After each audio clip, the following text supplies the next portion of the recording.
Good morning. I'm Dwayne Lindo, in for Dr. Ed James, and this is Black Almanac. During Black History Month, we will focus on one specific topic. Today, we focus on education. This Sunday, we dedicate this show to Emma E. Booker, a pioneer Black educator teaching in Sarasota Public Schools for Black children. By 1918, she was the principal of Sarasota Grammar School. It was Sarasota's first school for Black children, which opened in 1910. The school was later renamed in honor of Emma E. Booker, who attended college for over 20 years to earn her bachelor's degree in 1937. Grades were added, and the first senior class of Booker High graduated in 1935. 4 graduates, which included Dr. Ed James's mother, Annie Mae McElroy. More than 80 years later, Emma E. Booker has 3 schools named after her, an elementary, middle, and high school. Today, the high school has a sprawling campus with a thriving VPA program, a jewel on the Suncoast. Booker Middle also has a VPA program. In addition, a college and career resource center. We spoke with the principals of all 3 schools. On today's show, Renee Gilmore, historian.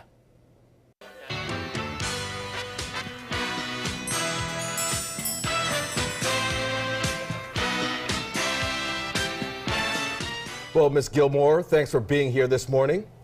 It is my great pleasure to be here, and thank you for having me. Right, you know, Sarasota County, rich when it comes to the history of schools and where we came from as a people. The matriarch of education, so to speak, Emma E. Booker in Sarasota County.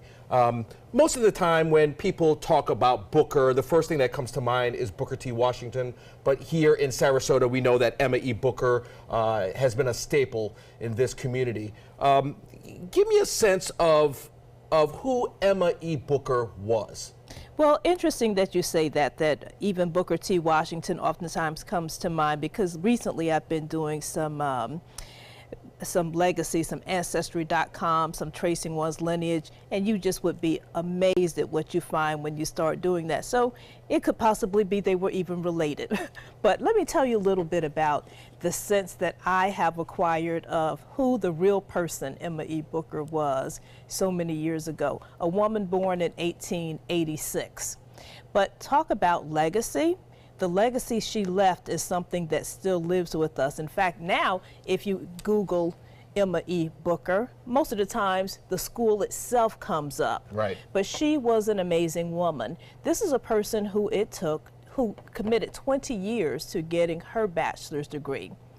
Back in the early 1930s here in Sarasota, she worked diligently with some other folks in the community to start a school. You know, Black folks all across the nation have really had to fight to go to school. So it's so appropriate that this is a time of the year that we're stopping to pause and remembering people like Emma E. Booker, because all that we have today was not always what it is. So this is a person who, you know, born of no means, so to speak, and decided that not only was she going to get an education for herself, but her legacy would be helping other people to get education. Right. And now, speaking of helping other folks getting education, obviously pretty rough in the early days. As I mentioned before, that she started the school in 1910, started teaching, and was a principal in 1918 for Sarasota Grammar School. It was important for her, for a lot of African Americans or Blacks back then, to get an education. And like I said before, they went through a lot. I know one thing that was an issue throughout the years, I know flooding, kids had to go to school in the late 1940s. There was a time where there was a huge flood. Kids were still expected to go to school and had to walk through the water and to get to classes. Well, you know, I'm going to put that in a little bit of perspective. Even before the heavy rains and that kind of thing, the Black community was educating its own, because there was not a hue and cry from the majority community to educate people of color. And so this is something that our community, including and headed, if you will, from an education standpoint, by Emma E. Booker, taking the standpoint that we will help ourselves, because if there are two things that are very critical in the Black community then as it is now, it has been the church and education. We have always understood that those two things were the future for us and even our very existence, not just the future, but just our very existence. And so our Black community here in Sarasota was one that was committed to, while the majority population was not concerned with Black education, the Sarasota Black community has always been concerned with educating its own. And so the schools that we had, even dating prior to grammar school, were organized by community leaders like Emma E. Booker. And back in the day, when it was Sarasota Grammar School, and even when the name was changed to honor Miss Booker, the schools were combined. When I say the schools were combined, elementary, middle, and high school. But now, obviously, 3 separate schools. We've had 3 separate schools for a while. Each of these schools has its own identity, but one thing is for certain, that it's the point of having these kids at the schools, multicultural, I might add, is the fact that it's a point where these kids have to learn. Booker Elementary School, the principal, Edwina Oliver, who embodies what Emma E. Booker was all about, she talks to us and kind of gives us a sense of who Emma E. Booker was and how she goes about educating her students as a whole. My understanding of Mrs. Emma E. Booker was to really come and have a program or school for African American students to give them a quality education. I believe her background was in education. It took her a while to graduate from college as she was working as a teacher here in Sarasota. I think her coming back and being that, I don't even want to say a rebel, but being an advocate for children of color to make sure they had equal opportunities, and starting the school here, the grammar school, which she started in about 1910, I believe is the date when she started. Her legacy, honestly, really is something that's been built upon over the years. I always like to say she was a pioneer that came into our area and really started a revolution about learning. Although we are surrounded by educators here in Sarasota, Florida. In the past, retired educators, those that have gone on. We're embedded with Black educators here in our area who have done great things, but all of them I would always tell you, could tie back to the foundation that was started with Miss Emma E. Booker. I really want to say between 1989 and 1990 is when the doors opened here at this area for Emma E. Booker. I believe after that foundation was laid here at that building, when those doors opened, a lot has happened since then. A lot of great things have happened since the doors opened here in 1989 and 1990. And we've had great leadership, even with Mrs. Rigel, the late Mrs. Rigel, who was here for a long time, made an impact here, and then even following my predecessor, Dr. Dawn Clayton, when she was here, she spent about 10 years here at the school as well, trying to build upon the foundation that was started with Miss Emma E. Booker and the philosophy of what she felt like was educating all children, but especially those of African American descent. For me, it's come back full circle. I started teaching here in 1999 as an ESC teacher, right in room 108. Mrs. Rigel, the late Gwen Rigel, hired me. And actually I was recruited back home from the district to come back for special needs students. And so I started here right in this same office, interviewed with her, and I said, okay, I will take this position. And I felt like when I came back from Palm Beach County, it was about giving back to the community and giving to those who had given to me. And so spending time between Booker High School, Booker Middle, Emma E. Booker, fast forwarding my administrative career, being at Booker High was just a great feeling for me, because I was at a school where I was a part of. I was a student there, so I gained a lot. And you talk about the Booker Pride, the Booker Nation, love it all. You have to really embrace it. To embrace it, you have to be it. You have to be a part of it. I enjoy being here. I feel like I'm right back at home. I love my students. I love interacting with my families. I love the staff that I work with. They give a lot. Our students all come to our schools at different levels, and we have to be able to meet them at the levels that they come. them. But I appreciate the support from the families that I have and the community members who've embraced me, who have called to check on me to see how I'm doing. Am I settled? But for me, it really wasn't about settling back in. It was really just coming back to do a job that I know that needs to be done for my students, and pushing them where they need to go. And our motto here is having high expectations for all. I believe that. I honestly believe that my kids can succeed at whatever level, because you can only go up as you're at the school. We're about building those foundational blocks, starting at kindergarten all the way to 5th, and then preparing them for middle school, then preparing them for the high school. But it all starts at the elementary. So we're really trying to invest in the foundational skills here. Even if our kids come to us with gaps, our job is to fill those gaps and close them as much as possible.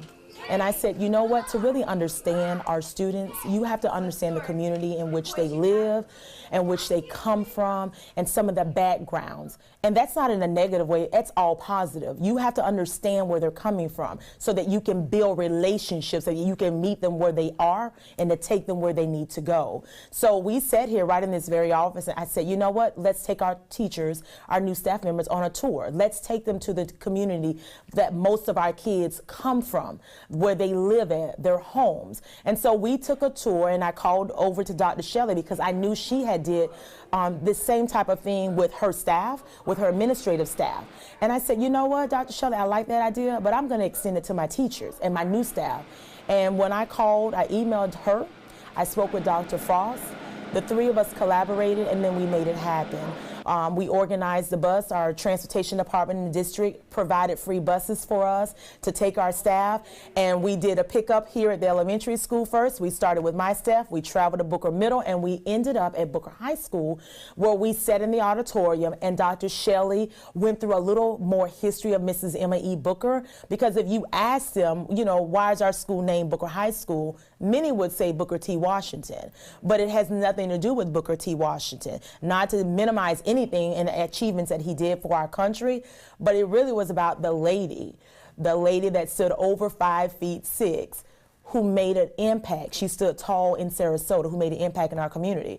That's the history that we wanted to share with them. It started with her vision, her high expectations for all, how now we have 3 different schools that all were created from one school, one grammar school, which was the Emma E. Booker School, the grammar school at that time, Booker Grammar School. So that's the tour that we kind of do, and we would like to continue that throughout the year, because our staff members need to know. And like many of my teachers, it wasn't my first year teachers. Some said, well, I've been here only 2 years, Ms. Oliver. Can we go on the tour? Absolutely. And it was something optional, but we had a packed bus, and it was very enjoyable. And we picked up some commissioners on the way. Commissioner Shaw, our former Mayor Shaw, was on our tour. We stopped at Jetson and Grime. He gave a great tour of his gallery and information. They joined us on the bus and just riding us through the Rosemary District and taking the walking tour of the monuments and different places in our area. With the direction of Vicki Odom. It was really awesome, and we really learned a lot. And now that has expanded, where now it is called the New Tide Alive Experience, and it's open to all of our 4th graders in the district. Now, Ms. Oliver is obviously a stickler when it comes to education. She thinks it's important. Talk to me about the importance of being engaged now when it comes to education? Well, we always have to stay engaged, and that's something that we can't lose sight of. You know, a few decades ago, and I say a few decades ago, for some of our audience, that may sound like a long time ago, but you know, the longer we live, the more we realize how time passes so very quickly. So only a few decades ago, just here in Sarasota, there was talk about moving the schools. The Booker School, Booker High School, is one, as you mentioned earlier in the program. Booker High School and a school that we have in Orlando, Jones High School, those are the only 2 out of 67 counties. We only have 2 counties in this state that still have locations where original historically black educational institutions were founded. Mm-hmm. And you have only a group, 2 of them. Right, and you have a group of folks here in Sarasota County that fought to make that happen. Absolutely, absolutely. And so again, I want to put things in context about how rich a history that we have right here in in Sarasota, and the real people that help make it work. So people like our principal, Ms. Oliver, that just started talking about the Booker Nation. There are many of us in the Booker Nation, and thank goodness for so many of them that came before us, and some who have even passed on. But in terms of being engaged now and being engaged in the past, I remember very well John Rivers, who we now have a street named after. Well, when we talk about people like Emma E. Booker being real people, but extraordinary people, these were people who had bills to pay, trying to pay the rent, trying to take care of their families just like everyone else, but they carved out time to make sure that not just their families were taken care of, but our children were taken care of. You know, interestingly enough, we have, you know, the phrase now oftentimes is spoken about Black Lives Matter. Well, these are many people who have become part of the Booker experience, the Booker Nation, that say, yes, indeed, Black Lives Matter now, they've always mattered. And you have people like a John Rivers, who headed up the NAACP for a good time here, but he was also a plumber. And I say that to say, though he was a master plumber, he had lots of things to do. Not just taking care of his own family, but being engaged with the entire Booker community. Again, there was a movement from the school district to completely dislocate the schools. Now, here's why it's important to stay engaged, because if we don't pay attention, we could easily have situations where children don't have exposure. And one of the things that helps us to grow is recognizing and seeing what there is out there. So it's important for young students to be able to walk home and see that there are students going to school across the street. You know, if you don't see that, it's easy to be oblivious to it, and education is not something we should be oblivious to in the community, no matter what community you're in. Right, and I know one principal, specifically the Booker Middle principal, Dr. LaShawn Frost, she would say the same thing. We'll hear from her now. Great. Emma E. Booker was not only a teacher, but an educational leader as well. And as a principal, she inspires me in many, many different ways to continue on that path to helping our students to become college and career ready. My experience and the rich history of the things that I've learned concerning Emma E. Booker has been amazing, and here at Booker Middle School, we want to continue to inspire our students to become college and career ready, of course, independent critical thinkers, with the idea that they too will become productive citizens. When you look at the history, the rich history of Emma E. Booker, she was very passionate about education. It took her almost 50 years, approximately 50 years, to earn her bachelor's degree, which is kind of interesting, which shows you that she never allowed any obstacles to get in her way. And that's what we want to do here in school, teach kids how to be inspired, how to persevere, how to keep moving forward regardless of the obstacles. And we are starting in middle school, as early as middle school, teaching kids the importance of being college and career ready. And in doing that, we've developed a college and career center that allows our students to come, gain information that's necessary to be productive citizens and to have a post-secondary educational plan. By the time kids leave Booker Middle School, our goal is for them to have a post-secondary educational plan. We'd also like them to be very prepared as they transition to Booker High School. Again, the goal being to help them become college and career ready, and to have a plan, to know what courses they should be expecting to take by the time they transition to high school, to understand the importance of taking those advanced courses and really being prepared and on the path to be college ready. So we at Booker Middle School are a visual performing arts school. We also have a gifted and talented magnet program. We also offer our Cambridge International program as well as a sports academy. So we have many, many programs and academies for all of our students to come to school and be engaged in the learning process. Now, the College and Career Center over at Booker Middle, obviously important to try to keep kids engaged in trying to figure out what college they want to go to at an early age, which leads me to my next topic here with social and fraternity organizations. There's organizations within the community that raise money to help kids go to college, putting together scholarships, specifically the Gamma Xi Boule holding a black tie event this month to raise money for scholarships. The A.G. Patis Scholarship Fundraiser, which is the end of this month, they're trying to put together scholarships for kids within the area. How important is it to have organizations like these to put together different events for scholarships for kids that want to go to college? Well, so many of us talk about sending our students to college. It's something that's good for the entire community.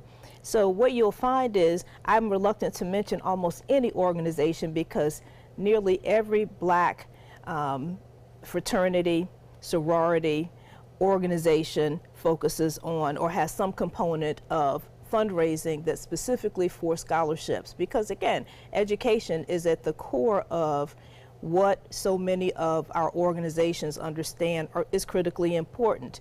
I remember hearing so often, my grandmother, Ann McElroy, who graduated in Booker's first graduating class, high school graduating class. There were only 4.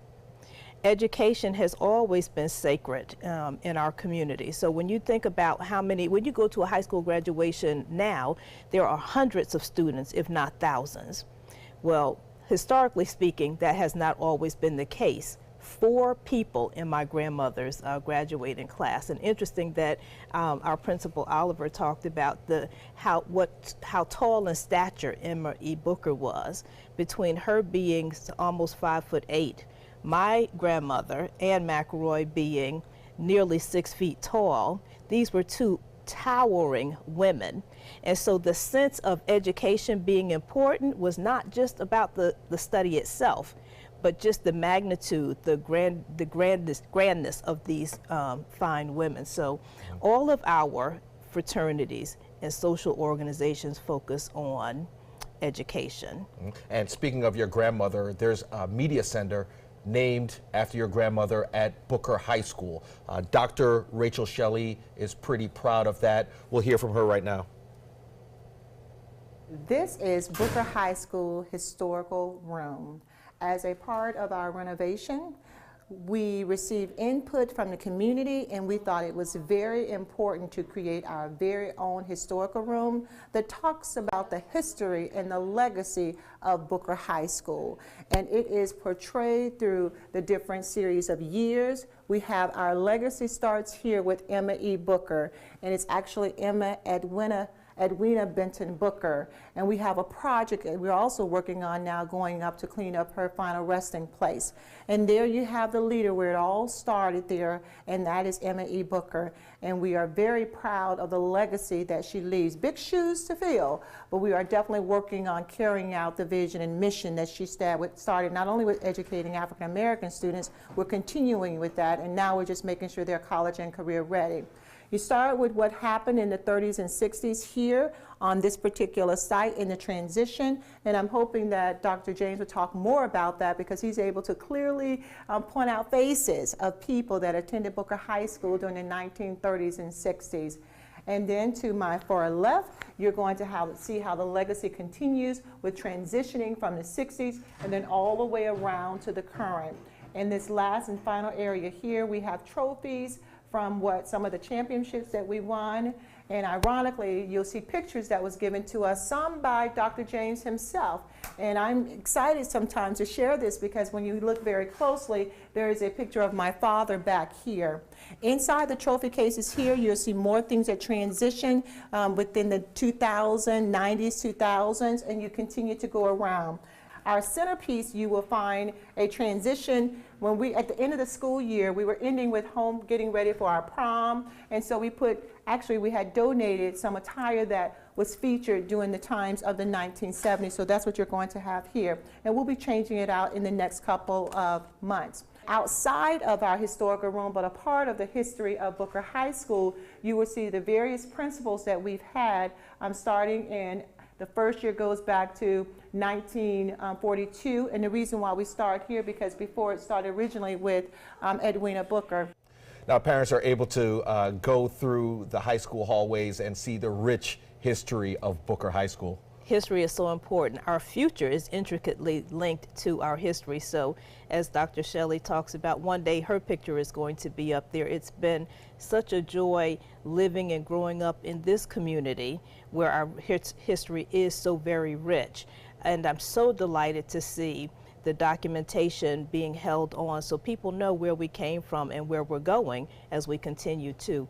My grandmother, again, Mrs. McRoy, she wrote a book of our history, the community's history back in the 80s. And so obviously I think I have to talk to family members about it being time to update that because, again, let us not forget. Right, and obviously Dr. Rachel Shelley, her picture will be up there someday. Principal of the Year. Dr. Ed James was also a part of her progression of her becoming principal. Linda Carson takes a look.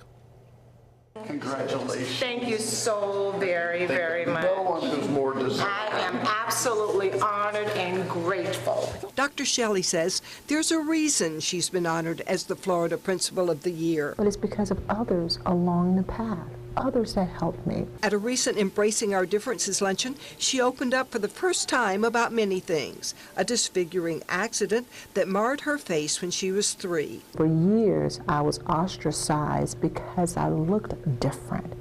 And I was bullied by others because I looked different. Even by her own grandmother. People who were born darker skinned were often treated differently by others. In this case, it was my maternal grandmother. Often called me names because of the color of my skin. But she did get support. It was my paternal grandmother, we called her mother at the time, that believed in me in spite of. So while one was calling me names and putting me down, the other was calling me her Rachel Pearl. I was going to achieve greatness and I can do anything that I set my mind on. She excelled in school, but never even considered college. Nobody in her family had ever gone. In her speech, she talked about something she had never talked publicly about before, the man responsible for her going to college. And when I was in 11th grade at a local high school, he came up to my mom and said, you know, I think I can get this girl into college. And I didn't know what happened behind the scenes until years later, but he actually made arrangements with Bethune-Cookman College. And who was it? It was Ed James, that impacted my life. And so I finally had an opportunity to recognize him publicly. I was taken aback for a moment, and I sat there. And then some of the people at the table were saying, that's you. And I kind of just said, because I started to cry, and I thought if I started to talk, I would really cry. And without him and his advice, his recommendation and support, I don't think I would have ever really gone to college. It was a beyond a feel-good moment, but I was happy to have played whatever role, no matter how small, in the development of someone like Dr. Shelley.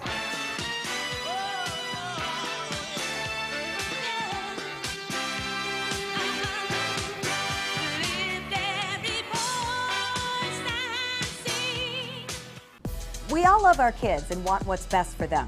You have the power to help your kids learn to succeed in life every day. When you promote a love for learning at home, children build the skills they need to be ready for school. You can be their everyday hero. It's easy. Just text Everyday Hero to 77453 for simple learning tips.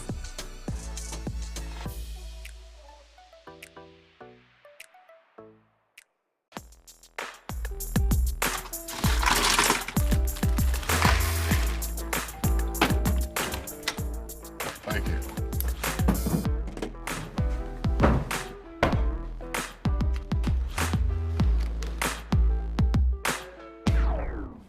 You got a king? Go fish! In your face, in your face, in It only takes a moment to make a moment. take time to be a dad today.